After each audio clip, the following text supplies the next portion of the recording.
एक समय की बात है। भारत के एक राज्य में वीरेंद्र नाम का राजा रहता था। राजा बहुत शक्तिशाली था।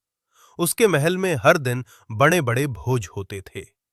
सोने चांदी के बर्तनों में तरह तरह के व्यंजन परोसे जाते थे और उनमें सबसे अधिक मांसाहार होता था। राजा को शिकार का बहुत शौक था।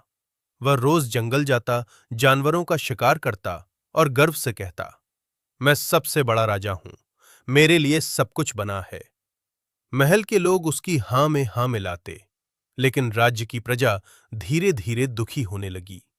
जंगल खाली होने लगे, पक्षियों की आवाज कम होने लगी और लोगों के मन में भय बढ़ने लगा। एक दिन राज्य में एक वृद्ध साधु आए। उनके चेहरे पर तेज था, आंखों में शांति थी और चाल में अद्भुत स्थिरता। साधु सीधे दरबार पहुंचे। राजा ने उनका स्वागत किया और पूछा, महाराज बताइए, मांस खाना पाप है या पुण्य? साधु मुस्कुराए और बोले, राजन, उत्तर आज नहीं, कल दूंगा। राजा चकित रह गया। उसने साधु को महल में ठहराया। उस रात राजा को अजीब सपना आया। उसने देखा कि वह जंगल में अकेला खड़ा है। अचानक चारों ओर से वही जानवर आ गए जिनका उसने शिकार किया था। हिरण, खरगोश, पक्षी सब उसके और देख रहे थे। एक घायल हिरन बोला, राजन, जब तुम्हें भूख लगती थी तुम हमें मार देते थे, आज हमें न्याय चाहिए। राजा डर गया। वो भागने लगा, पर रास्ता बंद था।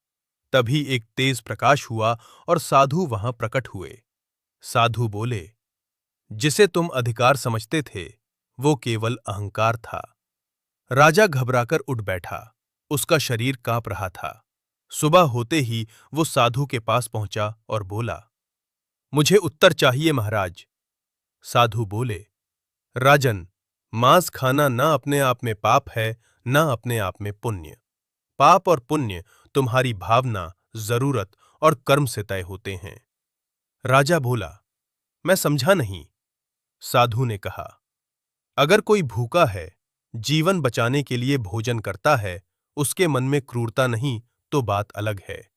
लेकिन अगर कोई आनंद, अहंकार, शौक या हिंसा के सुख के लिए जीवों को मारता है, तो वो पाप के करीब जाता है।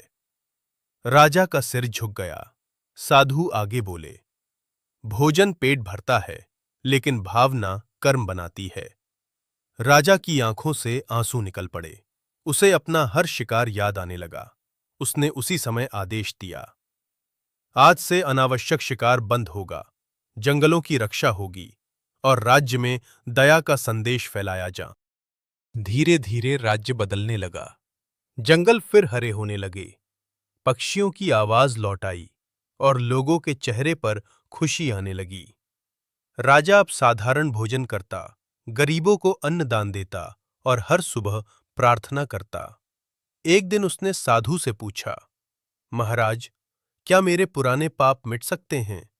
साधु बोले, पछतावा अगर सच्चा हो और कर्म बदल जाएं, तो अंधेरा भी प्रकाश बन जाता है। राजा ने हाथ जोड़ लिए। कहानी की सीख, मांस खाना पाप है या पुण्य? इसका उत्तर थाली में नहीं, इंसान के दिल में छुपा है।